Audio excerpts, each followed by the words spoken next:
The plastics that come into contact with your foods are probably messing with your hormones in ways that could negatively affect your health, or even more so, the health of your kids. Plastics are messing with your hormones. This is a fact of modern life, and if you think you can avoid this problem by only buying packages that say BPA free on them, hoo boy, you'd better think again. Honestly, you might not be able to avoid this problem at all, but there are some things you can do to maybe limit your exposure, and you can certainly use your power as a consumer to nudge industry away from plastics that are hurting our health, to say nothing about the environment.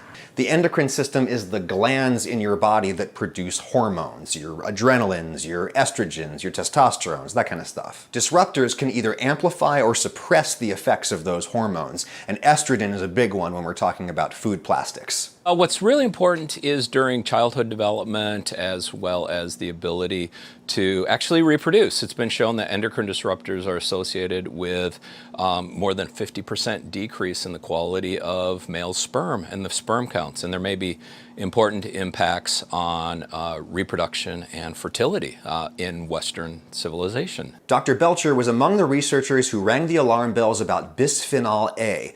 Up until a few years ago, BPA was ubiquitous in the kitchen. Plastic cutting boards, resealable containers, water bottles, and cans. Specifically, the plastic lining that's on the inside of all cans, which, by the way, was a good innovation. Someone who believes that canned tomatoes are far superior to fresh most places, most of the year, this breaks my heart to hear. But regulators and industry, they read Dr. Belcher's research and they were like, OMG, we didn't know. We'll replace BPA with something.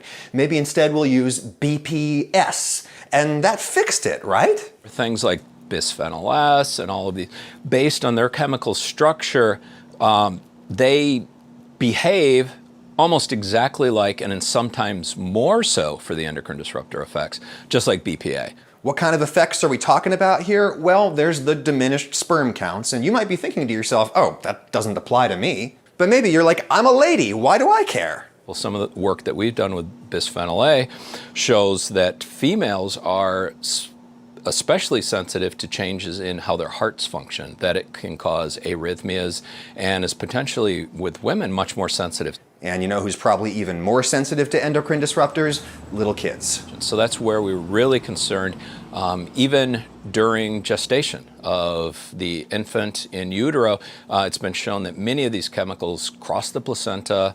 The fetus and the developing embryo are bathed in these chemicals. And researchers believe that exposure could result in birth defects and brain development issues and premature puberty and obesity. Now, I'm sure there's already some guy downstairs in the comments who's writing, just use carton tomatoes. Dude, what do you think this is? Just a regular cardboard box with tomatoes inside it? That wouldn't work. The tomatoes would soak right through. This container has to be lined with something on the inside. Probably some kind of plastic, probably polyethylene, maybe under the brand name Tetra Pak, and that very well may be an endocrine disruptor. Most plastic products release estrogenic chemicals, as these researchers found in 2011. A BPA-free label just doesn't tell you that much of value.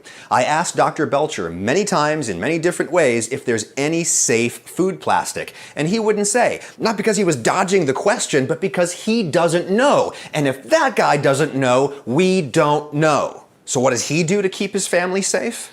For the kitchen, we really try to avoid plastic, use glass.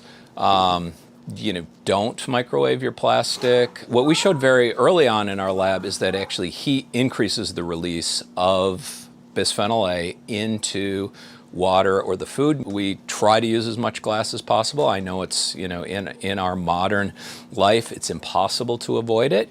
And if you're alive here in the 21st century, they're gonna get into your body. They're in the environment. But maybe they won't be one day if you and I stop using so much damn plastic for everything, if we use the power of our pocketbooks to shift industry away from materials that are hurting us and our planet.